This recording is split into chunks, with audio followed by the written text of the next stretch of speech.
திரைசேரி அதிகாரி மரணம் தொடர்பிலே இப்போது மிக பெரும் தகவல்கள் வெளியாக ஆரம்பித்திருக்கின்றது. அதுவும் அவர் கழுத்திலே வெட்டுக்காயங்களோடு அவருடைய உடல் மீட்கப்பட்ட விடயம் பெரும் பரபரப்பை ஏற்படுத்தி இருக்கின்றது. 2 குழுக்கள் அமைக்கப்பட்டு விசாரணைகளும் தீவிரப்படுத்தப்பட்டிருக்கின்றது. மேலும் உயிர்த்த ஞாயிறு குண்டு தாக்குதல் தொடர்பான முன்னாள் ஜனாதிபதி ஒருவர் தொடர்பாக இப்போது பல தகவல்கள் வெளியாகி இருக்கின்றது. அதிலும் முன்னாள் ஜனாதிபதி அதாவது இப்போது உண்மைகளை சொன்ன அந்த நபரை மிக முக்கியமான பொறுப்பிலே வைத்திருந்தார். அவர்தான் இப்போது முன்னாள் ஜனாதிபதி தான் இதற்கு காரணம், அவரும் தெரிந்து கொண்டே சில விடயங்களை மூடி மறைத்தார் என்ற உண்மைகளை இப்போது வெளியிட்டிருக்கின்றார். மேலும் நாங்கள் ஆட்சியை பிடிக்கப் போகின்றோம், அனுரவையும் அனுர அணியையும் அடித்து விரட்டிவிட்டு மீண்டும் நாங்கள் ஆட்சி பீடம் ஏறப் போகின்றோம் என்பதை மஹிந்த ராஜபக்ச தரப்பு இப்போது சுட்டிக்காட்டி இருக்கின்றது. இந்த விடயங்கள் பற்றித்தான் இந்த தொகுப்பினூடாக முழுமையாக பேசப் போகின்றோம். அன்புறவுகளில் ஒருக்குமே வணக்கம். இப்போது இலங்கையிலே பெரும் அதிர்வலைகளை ஏற்படுத்தி இருக்கின்ற விடயம் இந்த திரைசேரி அதிகாரி ஒருவருடைய மரணம். குறிப்பாக திரைசேரியிலிருந்து 2.5 மில்லியன் அமெரிக்க டாலர்கள் காணாமல் போயிருந்தது, மாயமாகியிருந்தது. அதுவும் ஆஸ்திரேலியாவினுடைய ஒரு நிறுவனத்திற்கு கொடுக்க வேண்டிய பணம் 3ஆம் தரப்பினர் ஒருவருக்கு, அதாவது இந்த மோசடியாளர், இணையவழி மோசடியாளருக்கு அது கைமாற்றப்பட்டிருந்தது. 2.5 மில்லியன் அமெரிக்க டாலர்கள். இந்த பணம் சார்ந்து விசாரணைகளை மேற்கொள்வதற்காக இந்த திரைசேரி நிதியமைச்சின் திரைசேரிக்குள்ளே இருந்த மிக முக்கியமான அதிகாரிகள், 2 பணிப்பாளர் நிலை அதிகாரிகள், 2 உதவி பணிப்பாளர் நிலை அதிகாரிகள், கணினி பிரிவுக்கு பொறுப்பான தலைவர் என்று மொத்தமாக 5 பேர் பணியிடை நீக்கம் செய்யப்பட்டிருந்தார்கள். அதிலே மிக முக்கியமானவரும் இந்த திரைசேரிக்குள்ளே இந்த ஊழல்கள் இடம்பெற்றிருக்கிறது, அல்லது திரைசேரிக்குள்ளே எப்படியான ஒரு சம்பவம் இடம்பெற்றிருக்கிறது என்பதை முதலிலே வெளியே கொண்டு வந்தவருமாக இருந்த இந்த ரங்க ராஜபக்ச தான் நேற்றைய தினம் உயிரிழந்திருந்தார். அவருடைய வீட்டின் பின்புறத்திலே, அவருடைய தோட்டத்திலே அவர் உயிரிழந்திருந்தார். அவருக்கு அருகாமையில் ஒரு கத்தி மீட்கப்பட்டிருக்கிறது. கழுத்து அறுக்கப்பட்ட நிலையில் தான் அவர் மரணம் அடைந்திருந்த சம்பவம் இடம்பெற்றிருந்தது. இது ஒரு பெரும் அதிர்வலைகளை ஏற்படுத்தியிருந்தது. காரணம், வெளிநாட்டு வளங்கள் பிரிவுக்கு பொறுப்பாக இருந்தவர் தான் இவர். வெளிநாட்டு வளங்கள் பிரிவு என்றால் இவர்கள் தான் திட்டமிட்டு இந்த நாட்டுக்கு என்னென்ன பணம் அல்லது எப்படியான கொடுப்பனவுகள் கொடுக்க வேண்டும் என்பதை திட்டமிட்டு அந்த நாடுகளுக்கு சமர்ப்பிப்பவர்கள். அந்த நபர் தான் 2.5 மில்லியன் அமெரிக்க டாலர்கள் காணாமல் போயிருக்கின்றது என்பதையும் சொல்லி இருந்தாராம். எனவே அவர்தான் இப்போது உயிரிழந்திருப்பதாக செய்தி வெளியாகி மிக பெரும் அதிர்வலைகளை ஏற்படுத்தி இருக்கின்றது. காரணம், இலங்கை அரசுக்கு, இப்போது அனுர அரசுக்கு இருக்கின்ற மிக பெரும் நெருக்கடி என்றால் இந்த ஹேக்கர் விடயம்தான். அதாவது இணையவழி மோசடியாளர்களுடைய இந்த வேலை தான் மிக பெரும் அதிர்ச்சி ஏற்படுத்தி இருந்தது. இந்த அரசை கவிழ்க்கின்ற அளவிற்கு எதிரணியினர் சென்று விட்டார்கள். அந்த அளவுக்கு மிக மோசமான விளைவுகளை ஏற்படுத்தி இருந்தது. திரைசேரியிலிருந்து காணாமல் போன 2.5 மில்லியன் டாலர்கள், மேலும் 6 லட்சம் டாலர்கள் வரையிலே காணாமல் போயிருக்கின்றதாம். இதெல்லாம் மிக பெரும் அதிர்வலைகளை ஏற்படுத்திய போது அது சார்ந்த தரவுகள் தெரிந்த, அது சார்ந்த உண்மைகள் தெரிந்த ஒரு அதிகாரி உயிரிழந்திருக்கின்றார் என்பது மிக பெரும் அதிர்ச்சி ஏற்படுத்தியிருந்தது. இப்போது இது மரணமா அல்லது தற்கொலையா அல்லது தற்கொலை செய்யப்பட்டாரா என்ற கோணங்களில் விசாரணைகளை மேற்கொள்வதற்காக மிக உயரிய பதவி நிலையிலே உள்ள அதிகாரிகள் தலைமையிலே 2 குழுக்கள் நியமிக்கப்பட்டிருக்கின்றார். காரணம், மிக முக்கியமான நபர் உயிரிழந்திருக்கின்றார்.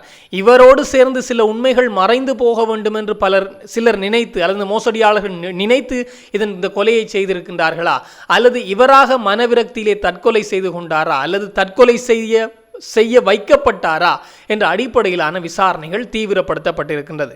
மேலும் உயிர்த்த ஞாயிறு குண்டு தாக்குதல், இந்த உயிர்த்த ஞாயிறு குண்டு தாக்குதலான விசாரணைகள் தீவிரமடைந்திருக்கின்றது. தற்போதைய காலகட்டங்களிலே இந்த வருடத்திற்குள்ளே உயிர்த்த ஞாயிறு குண்டு தாக்குதலுடைய சூத்திரதாரிகளை முன்னிலைப்படுத்தி அவர்களுக்கு தண்டனை வாங்கி கொடுப்போம் என்பது இந்த அரசாங்கத்தினுடைய திட்டம்.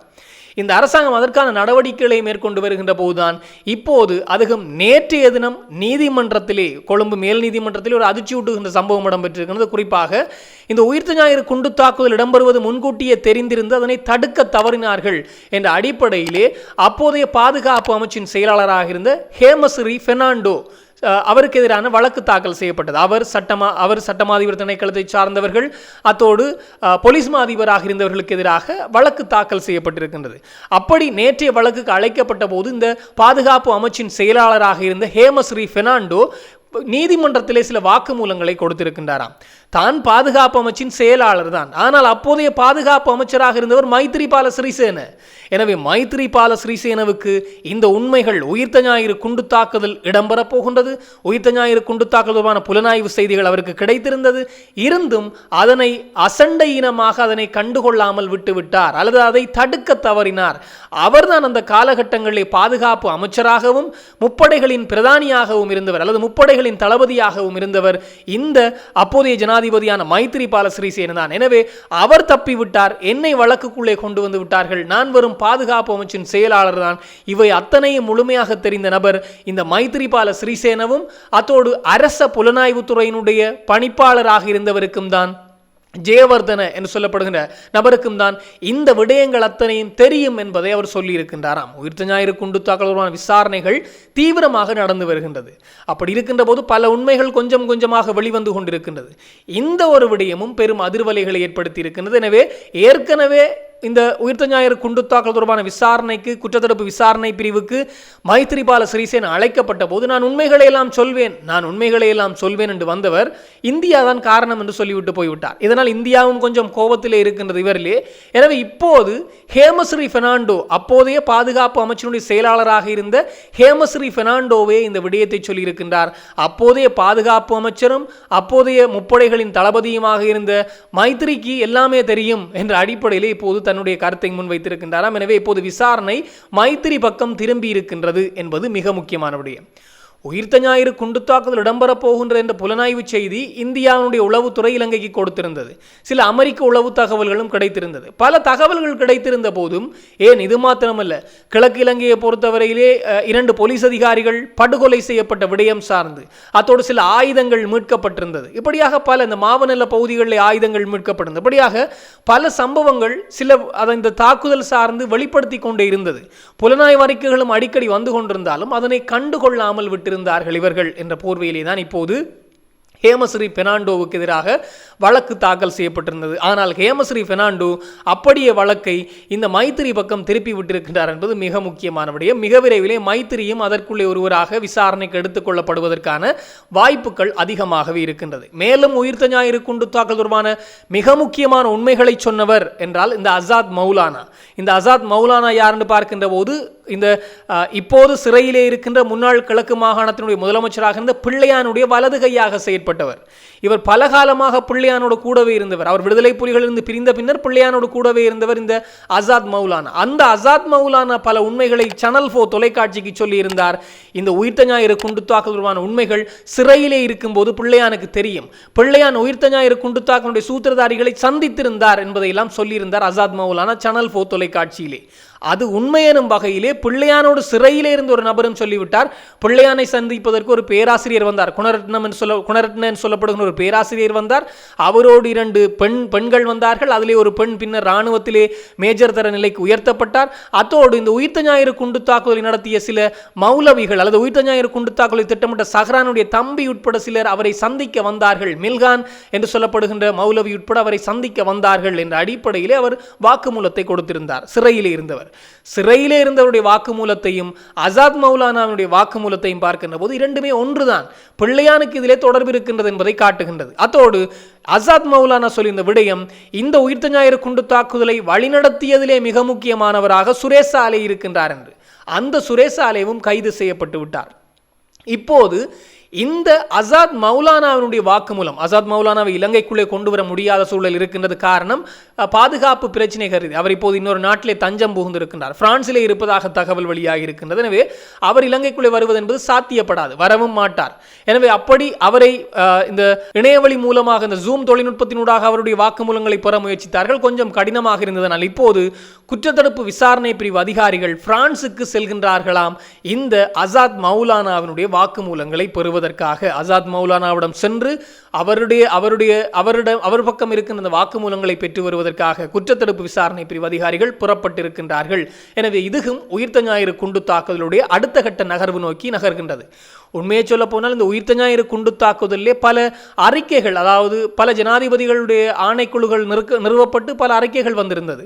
இதனையெல்லாம் கத்தோலிக்க திருச்சபை நம்பவில்லை. காரணம், ஏதோ ஒன்றை மறைப்பதற்கு இவர்கள் முயற்சிக்கின்றார்கள். ஆனால் இந்த அரசாங்கத்திலே ஒரு கொஞ்சம் நம்பிக்கை வைத்திருக்கின்றார்கள். ஆனால் வேகம் குறைவாக இருக்கின்ற என்ற குற்றச்சாட்டை சொல்லி வருகின்றார்கள் கத்தோலிக்க திருச்சபை. இந்த அரசாங்கமும் நம்பிக்கை இருக்கின்றது, இவர்களுடைய விசாரணைகள்லாம் நம்பிக்கை இருக்கின்றவங்களுக்கு, ஆனால் மிக மெதுவாக செல்கின்றார்கள் என்ற அடிப்படையிலான குற்றச்சாட்டை முன்வைத்து வந்தார்கள். இப்போது இந்த அரசாங்கம் சொல்லியிருக்கின்றது, அதாவது இந்த அரசாங்கம் என்பதை தாண்டி இந்த அமைச்சர் பொதுமக்கள் பாதுகாப்பு அமைச்சர் குறிப்பிட்டிருக்கின்றார். அதே போன்று மேலதிக சொலிசிட்டர் ஜெனரல், இந்த சட்டமாதிபர் திணைக்களத்தினுடைய மேலதிக சொலிசிட்டர் ஜெனரல் திலீபா பீரிஸ் சொல்லி இருக்கின்றார். எல்லோருமே சொன்ன விடயத்தின்படி பார்க்கின்ற போது இந்த வருடத்திற்குள்ளே உயிர்த்த ஞாயிறு குண்டு தாக்கலுடைய குற்றவாளிகளுக்கு தண்டனை கொடுத்து விடுவோம் அல்லது தண்டனையை பெற்றுக் கொடுப்போம் என்ற அடிப்படையிலான ஒரு தீவிர நடவடிக்கைகளை அவர்கள் மேற்கொண்டு வருகின்றார்கள். அதன் ஒரு அங்கம்தான் இப்போது உயிர்த்த ஞாயிறு குண்டு தாக்கல் தொடர்பாக மிக முக்கியமான சாட்சியமாக இருக்கின்ற அசாத் மௌலானாவினிடம் வாக்குமூலங்களை பெறுவதற்காக குற்றத்தடுப்பு விசாரணை பிரிவு அதிகாரிகள் புறப்பட்டிருக்கின்றார்கள்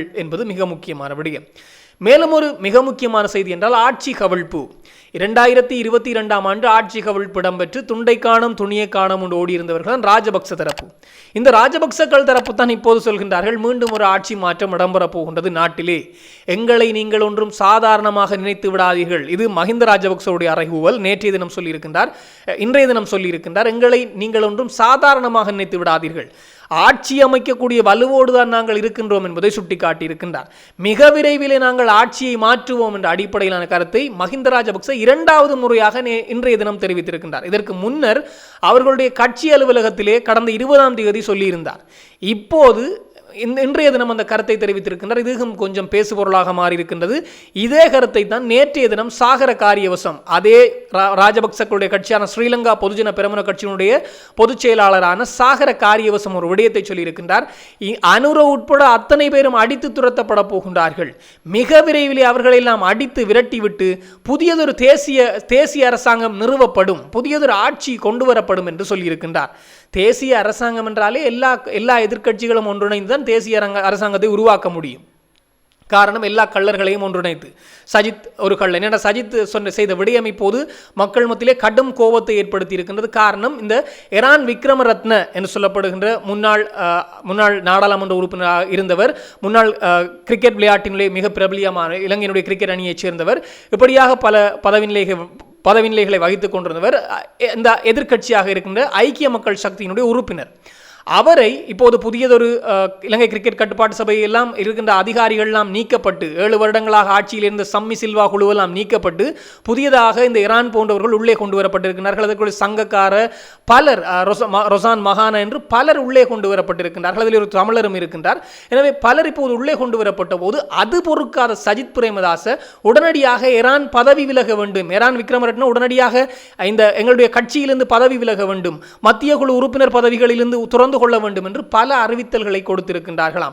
அவர் அந்த பொறுப்பு நிலைகள், மத்திய குழுவுக்குள் இருந்த பொறுப்பு நிலைகளிலிருந்து ஈரான் வெளியேறிவிட்டார், கட்சியிலுமிருந்து வெளியேற வேண்டும் என்பதை ரஞ்சித் மத்தும பண்டார, இந்த ஐக்கிய மக்கள் சக்தியினுடைய பொதுச் செயலாளர் தெரிவித்திருக்கின்றாராம். ஈரான் பதவி விலக வேண்டும், அத்தனையிலுமிருந்து கட்சியை விட்டும் விலக வேண்டும் என்பதை சொல்லியிருக்கின்றார்களாம். இதிலிருந்து தெரிகின்றது இவர்களுடைய வைத்தறிச்சல். அதாவது அவர்கள் இந்த அரசாங்கம் கட்சி கூட பார்க்காமல் எதிர்க்கட்சியிலிருந்தும் ஒருவரை, அதாவது தகுதியுடையவரை எடுத்து உள்ளே போட்டிருக்கின்றார்கள். சங்கக்காரையெல்லாம் உள்ளே வருகின்ற போது புரிகின்றது அது ஒரு நீதியான முறையிலே அவர்கள் கொண்டு செல்வார்கள் என்று. ஆனால் அது கூட பொறுக்காத சஜித் பிரேமதாச தரப்பு அந்த நபரை, ஈரானை உடனடியாக கட்சியிலிருந்து விலகும்படி உத்தரவு பிறப்பித்திருக்கின்றார்கள். எனவே இவர்கள் தான் சேர்ந்து இந்த தேசிய அரசாங்கத்தை உருவாக்கப் போகின்றார்கள் போல் இருக்கின்றது மஹிந்த சஜித் ரணில் தரப்பு. பொறுத்திருந்து பார்ப்போம் ஆட்சி மாற்றம் எப்போது இடம்பெறும் என்பதை. இது தொடர்பாக இன்னும் பல தகவல்கள் வருகின்ற போது உடனுக்குடன் தெளிவுபடுத்த நானும் தயாராக இருக்கிறேன். இன்னும் ஒரு தொகுப்போடு சந்திக்கலாம். உங்களிடம் விடைபெறும் நான் என்று உங்கள் அன்பின் ஈழன். வணக்கம்.